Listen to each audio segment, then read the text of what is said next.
Sikh separatist leader Hardeep Singh Nazar के कत्ल के ठीक 3 माह बाद कनाडा के पार्लियामेंट में Canadian prime minister Justin Trudeau ने खिताब करते हुए इंकशाफ किया कि नज्जर के कत्ल के पीछे भारतीय हुकूमत है। और ये एक बॉम्बशेल जो खिताब था, इस पर मेरे जैसे कैनेडियन ये सोचने पर भी मजबूर हुए कि आफ्टर ऑल ये टाइमिंग क्या इंडिकेट करती है, क्योंकि प्राइम मिनिस्टर ट्रूडो अभी 2 रोज़ पहले ही भारत से वापस लौटे हैं और भारत से वापस लौटते हुए उनके हवाले से बहुत कंट्रोवर्शियल खबरें न सिर्फ भारतीय मीडिया में बल्कि कैनेडियन मीडिया में भी चल रही थी। तो ये एक बहुत ही इम्पॉर्टेंट क्वेश्चन है कि आफ्टर ऑल ये जो रेवोल्यूशन है 3 माह बाद एकदम से भारत से लौटने के बाद ही क्यों हो रही है। ये रेवोल्यूशन पहले भी हो सकती थी या ये रेवोल्यूशन कुछ अरसा बाद भी हो सकती थी जब इन्वेस्टिगेशन मुकम्मल हो जाती।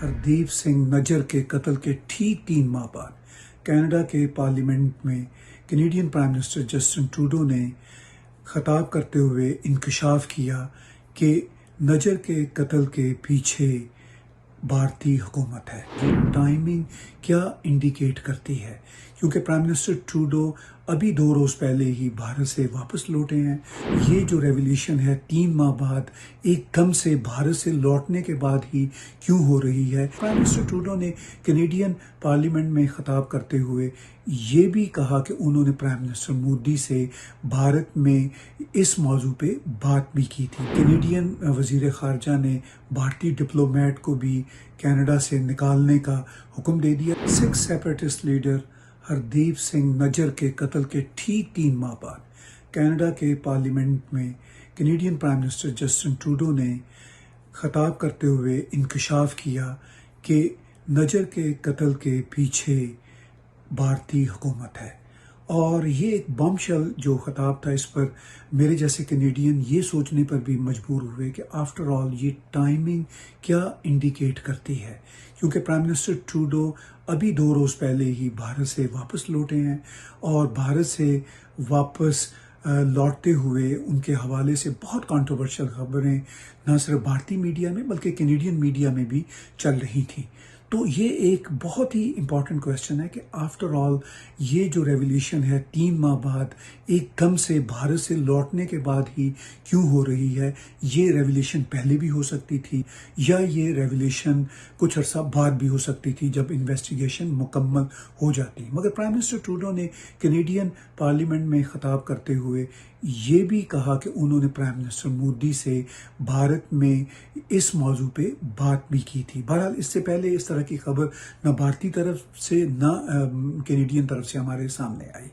इसके साथ साथ भारतीय कैनेडियन जो हैं, जो एक बहुत बड़ा डायस्पोरा है, जो ऑलमोस्ट अनऑफिशियली 1.5 से 2 मिलियन के करीब लोग बसते हैं, उनके दिलों और जहनों में भी ये सवाल उठ रहा है और दूसरे कैनेडियंस के दिलों और जहनों में भी ये सवाल उठ रहा है कि कभी भी भारत या भारतीयों ने कनाडा के लिए इल विशेस या इल इंटेंशंस नहीं रखी, जैसा कि हम दूसरे कुछ देशों की सूरत में देखते हैं। खुद प्राइम मिनिस्टर ट्रूडो इस हवाले से चीन और रूस का नाम लेते हैं, मगर भारत की तरफ से कभी भी इल इंटेंशंस कनाडा के लिए और ना कनाडा की इल इंटेंशंस भारत के लिए हमने इस लेवल पे कभी देखी हैं। सो मच सो कि कैनेडियन वजीर खारजा ने भारतीय डिप्लोमेट को भी कनाडा से निकालने का हुक्म दे दिया। ये भी कनाडा और भारत के सफारती रिश्तों में एक बहुत ही मुश्किल मुकाम आया है और लोग ये सब सोच रहे हैं कि आफ्टर ऑल इस मौका पर प्राइम मिनिस्टर ट्रूडो ने इस तरह का मैसेज क्यों दिया। It's very surprising just because something like this rarely happens. And again, to emphasize, this is a key Western partner. he feels that he has very strong reasons to believe that what he is saying is accurate, because would he really want to jeopardize such an important relationship with India? To me, that's just a reflection of just how many tensions there are in this relationship with India. See, that is a reflection of just how troubled a state the relationship is in. That Michael Kugelman, thank you so much for talking to ANI. Your first impression on Canada expelling the Indian diplomat, your thoughts? Well, for a key Western partner of India to make that move, and of course that coming after the very dramatic allegation that President Trudeau made against India's government, it's very surprising, just because something like this rarely happens. And again, to emphasize, this is a key Western partner, a really big deal. These types of things simply do not happen that often. So I was very surprised by this development. Right. Now, if you listen to the language that we heard in Canada today, there was a stress on words like allegations, if proven true. How sure do you think is Canada on its evidence? Well, I mean, I'm not. I can't say, because obviously I don't know the details of this case. But clearly for the president of Canada to come out and speak before the House of Commons and make this allegation so publicly in the way that he did, that would suggest that he feels that he has very strong reasons to believe that what he is saying is accurate, because would he really want to jeopardize such an important relationship with India? So, for me, the fact that he went public, that suggests a view that he believed what he was talking about, and he believed this very serious allegation that he made. Right. Now, you talked about, how he went public with this. Now, if they had evidence of the Indian government and its complicity, should not a formal charge be pressed in the international forum? Like, is it usually done that way? And why do you think that it was done the other way? Why did he go public? I mean, there's several possibilities. One, it could be some type of tactic to try to put pressure on the Indian government to essentially try to shame it, and hope that would prompt India's government to cooperate with Canada's government to address these concerns.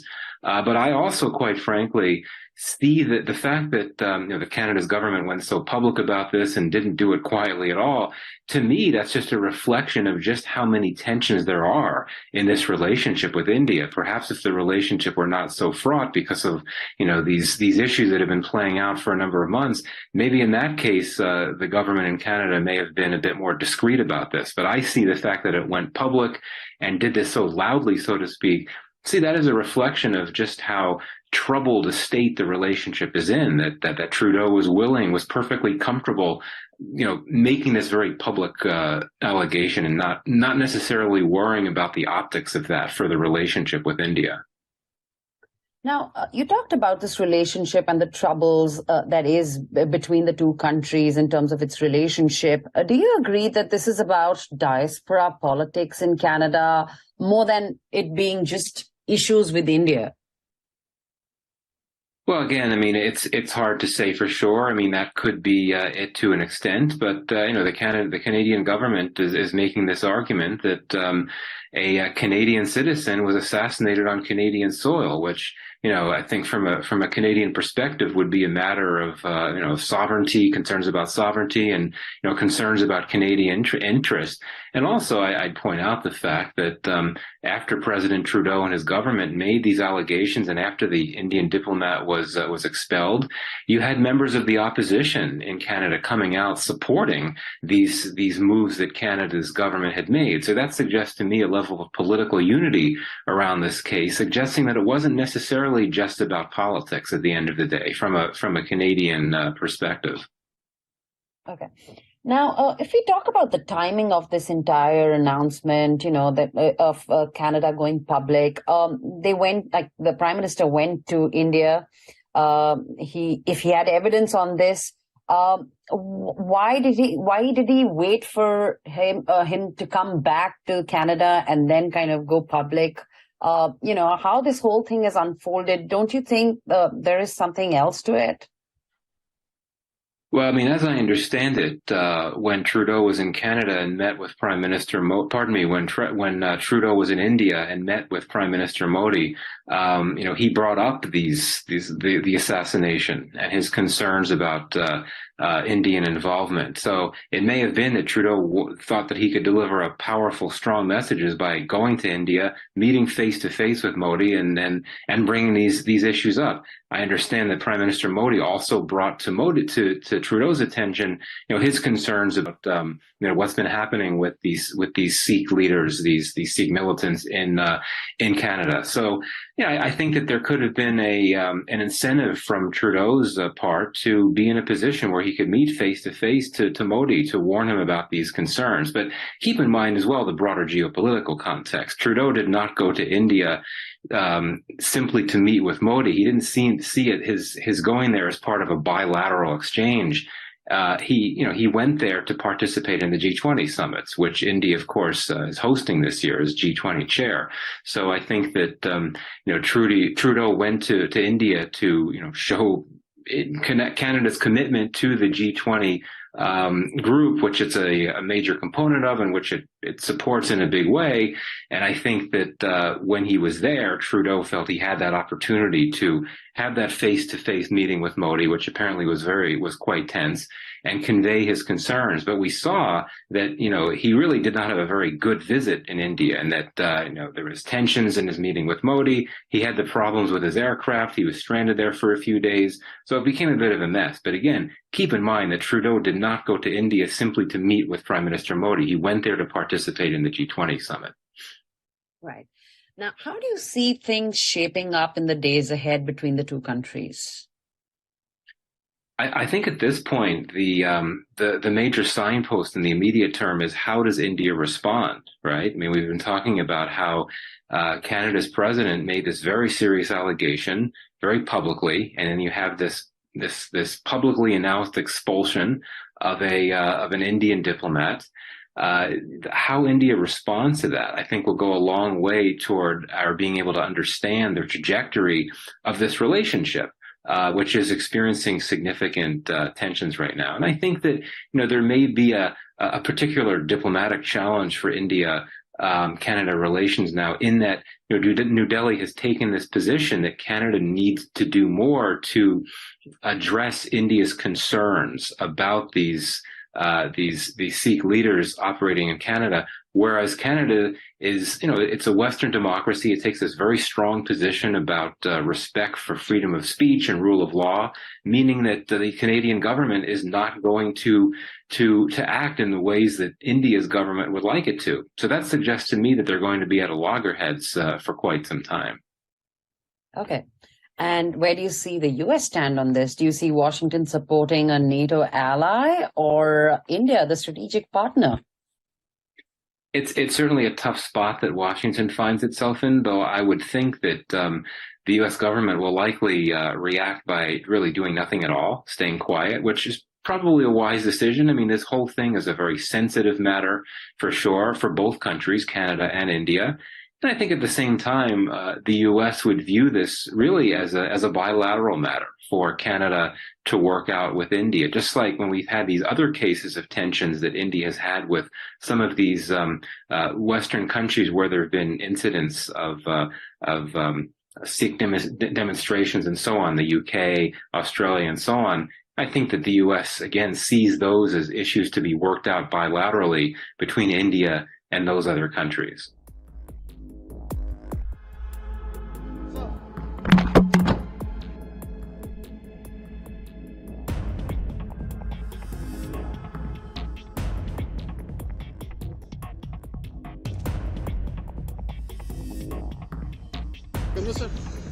Sir, Nizam death pe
I must say I was absolutely flabbergasted and shocked when I saw this news. It was literally a bombshell thrown by Mr. Trudeau on the first day of the parliamentary session here in Canada, and it was absolutely something unexpected.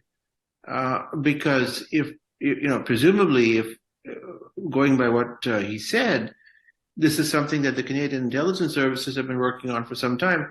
This was known, presumably was known, and the fact that Trudeau went to the G20, and we know of all of the awkwardness that happened there.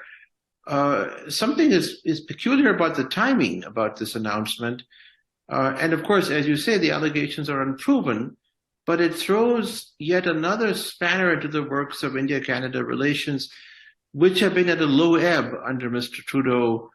His 2018 visit, which we know was more of a Bollywood trunk show than a serious state visit, really was problematic in many ways. And his G20 visit was equally problematic. So at this point, we're sort of in the deep freeze. We're in the Arctic tundra. Or as I said in a column I've just written, we're on the lunar surface of Mars in terms of the state of the bilateral relationship. Well, as you know, that India has been a victim of terrorism for a very long time. And it is ludicrous that Prime Minister Trudeau has chosen to speak in the parliament and accuse India of or Indian agencies without any evidence. In fact, while he was here recently for the G20, and the Prime Minister Modi had very clearly told him that we expect cooperation on counter-terrorism efforts, and about the Sikh militancy that is taking place out of that and is also bothering India. Now, we know very well that the Canadian, these kind of Sikh elements, Sikh for Justice, or various kinds of organizations, they have thrived mainly because of his father, Pierre Trudeau, and this Justin Trudeau's time more so, and they have been given the patronage to work. They have been part of some of the government as well. And so therefore, instead of taking action against that, we have not forgotten the Kanishka crash, which has taken so many years even to resolve that. People have not forgotten 329 deaths that happened at the time.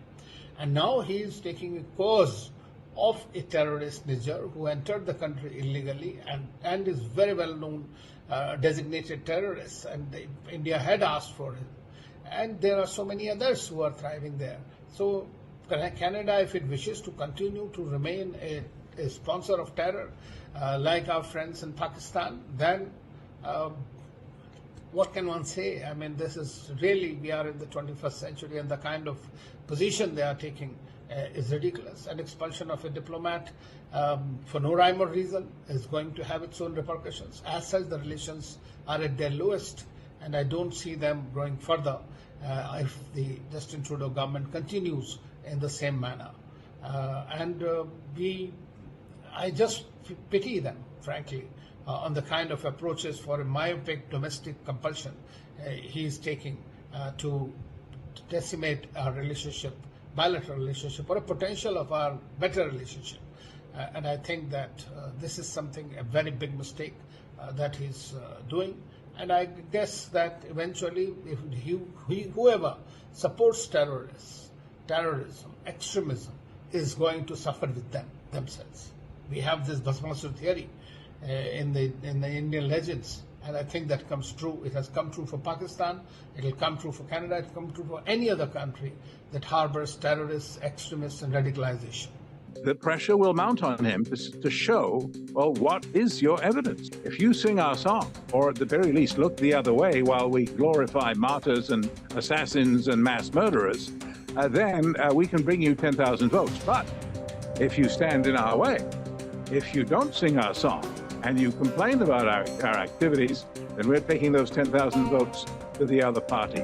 The NDP, upon which, that's the left-wing minority party, which currently sustains Trudeau's minority government with its votes. And they are led, of course, the NDP, that is, by Jagmeet Singh, who is a lifelong Khalistani sympathizer. If there was an election tomorrow, he would lose it to the Conservative opposition. Trudeau's time is widely seen to be ending, if not over.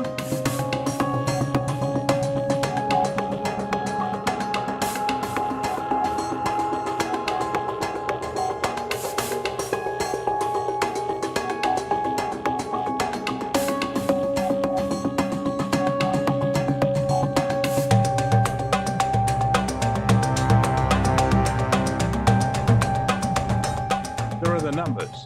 Canada has a very large number of people from the Sikh diaspora, about 770,000, according to the last census. It's now probably more than that. That's the largest share. Canada has the largest share in the world of the Sikh diaspora, and also the politics of the matter. You'd be surprised if I didn't mention that aspect of it. That is to say, the vote bank politics, which has been identified, I think, quite correctly by Foreign Minister Jaishankar, by which the parties compete for blocks of votes. In other words, they're not competing vote by vote, but for 10,000 votes at a time of the diaspora communities. And the Khalistanis have been extremely astute and very capable, well organized and disciplined in organizing their political activity so that they can go to members of parliament and say, well, look, the federal election in Canada, many of them turn on these critical districts in Ontario and British Columbia, where we're most numerous. And if you sing our song, or at the very least look the other way while we glorify martyrs and assassins and mass murderers, then we can bring you 10,000 votes. But if you stand in our way, if you don't sing our song and you complain about our activities, then we're taking those 10,000 votes to the other party.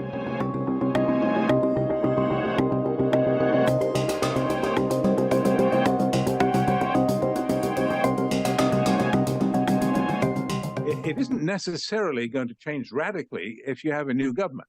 The Conservatives have not been knights in shining armor on this file, and nor has the NDP, upon which, that's the left-wing minority party, which currently sustains Trudeau's minority government with its votes. And they are led, of course, the NDP, that is, by Jagmeet Singh, who is a lifelong Khalistani sympathizer.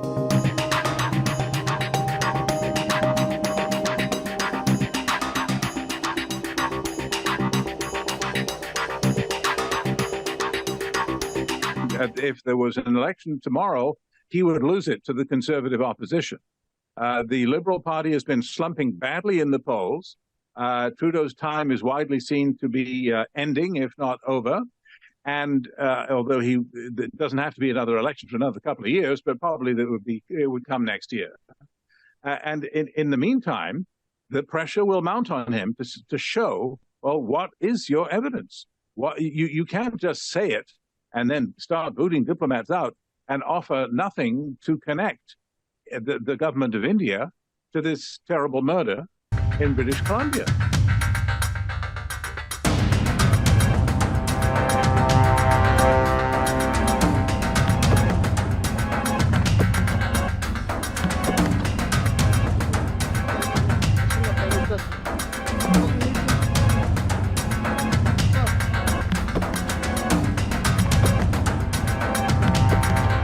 Those claims are quite absurd. The whole thing sounds very absurd and illogical to me. Things like this happen between two countries, that there is a dispute, there is an argument on certain issues, and you find that you need to talk.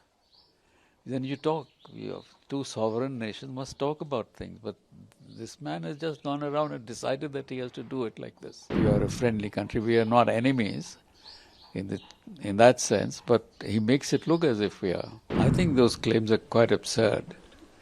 He's made a claim without evidence, and having made the claim, he's taken an action, i.e. to expel the Indian diplomat, etc. And now he wants us to cooperate with him. What is he saying? The whole thing sounds very absurd and illogical to me. And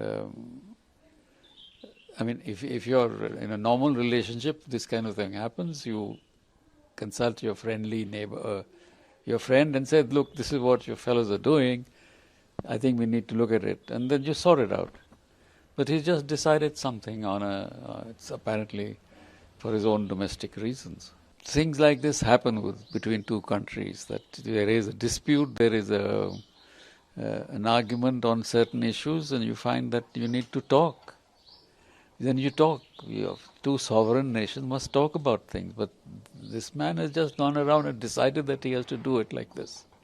I think his visit to India for G20, He wasn't very happy with that, nor was he with this 218 visit when he came.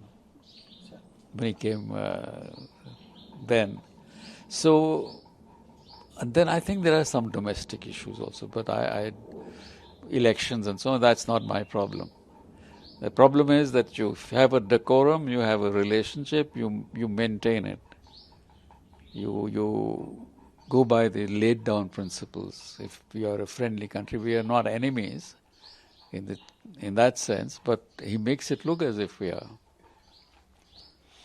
Sir, the Canadian Prime Minister clearly is a leader. What's your words on it, sir? I don't know where he's got that from. But remember, there was this Canadian hand in the Kanishk bombing. 329 died. And what happened to the people who were accused? They were acquitted after 20 years of trial. Right. Then they had another commission. I think a Supreme Court judge was appointed by the Canadians, 209 or 10. And he came out with huge criticism of the way in which the Canadian government handled that case. So, what is what his claims now to what they've been doing themselves is absurd. Sir, now for an anti-India work, do you think it's a justified move after this, sir? Of course it is. The retaliation. No one's going to accept anything else. So, I'm sure they knew this would happen. We knew this would happen too. So, it's okay. Sir, how these issues can affect globally when it comes to these kind of I would think that in the long term it doesn't affect. Every country looks at another country in its own interest. So they're not going to be bothered about these kinds of things keep happening every other day between two nations. British expel the Russians expel the British, and we carry on business with both. That will not change. But as a country that is quick to retaliate and stand on its ground, that is the message that will go. On the other hand, they did this yesterday, wasn't it? The same day, the Gurdwara Council of British Columbia has issued a letter saying, blah, blah, blah, this is very good, you must do this, protect Sikhs and all that. What does that mean? You add 2 and 2 and decide, are you playing hand in glove? So it doesn't give a very good image of the Canadians themselves on this. So I'm quite okay with the decision that the government has taken. That was the least one would expect. Is Canada doing right, being the partner for many years with India in many cooperative relationships at this point of time? Well, it's a judgment they have to make, whether they need Indian cooperation or not. If they don't need it, we'll live with it. It's quite all right. We can, if the Canadians want out, too bad. I think they will be the losers. So do you feel somebody in Canada? I don't know. That's a difficult thing to speculate. Who's behind it? And you should ask those guys who are in service. I have no idea. Sir, being a senior, these kind of issues you have handled in the past, what do you think the kind of the decisions at this point of time after G20 made by Canada can taking these kind of relationships somewhere else to different routes, sir? Different path, you think? I don't know whether he wants to, it's a conscious decision to go somewhere else. If he has to go somewhere else, then we won't be able to stop him. If he wants to part company and not be, a partner with us, too bad. We can't force another country to be our partner. We can live without it. We've lived under sanctions in the past, the US sanctions, Western sanctions. So Canada can do what it likes with its own policies. We won't make it.